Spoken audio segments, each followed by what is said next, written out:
ఉద్యోగులకు పెన్షనర్స్కి స్వాగతం. ప్రభుత్వంపై పోరుబాటులో టీచర్స్. ఈ నెల 23న ఇందిరా పార్క్లో మహాధర్నా.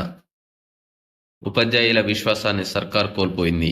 ముఖ్యమంత్రిని కలిసే అవకాశం ఏది అంటూ టీచర్ సంఘాల వాక్య. ఇక్కడ ప్రధానంగా విద్యారంగ సమస్యలను పరిష్కరించాలని ప్రధాన డిమాండ్తో రాష్ట్రంలోని టీచర్స్ ప్రభుత్వంపై పోరుకు సిద్ధమయ్యారు.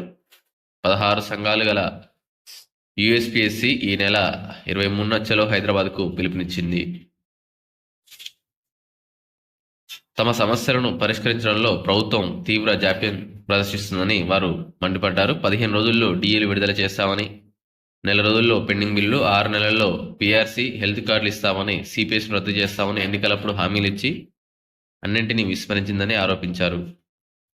ప్రధానంగా వీరి డిమాండ్ చూసినట్లయితే రిటైర్డ్ టీచర్స్ ఉద్యోగుల పెన్షనరీ బెనిఫిట్స్ విడుదల చేయాలి, అన్ని రకాల పెండింగ్ బిల్లులు వెంటనే చెల్లించాలి, సిపిఎస్ను రద్దు చేసి పాత పింఛన్ పునరుద్ధరించాలి, ఉద్యోగులందరికీ హెల్త్ కార్డులు ఇవ్వాలి, నగదు రహిత చికిత్సలు అందించాలి, పీఆర్సీ నివేదికను తెప్పించుకొని 2023 జూలై 1 నుంచి ఫిట్మెంట్ వర్తింపజేయాలి.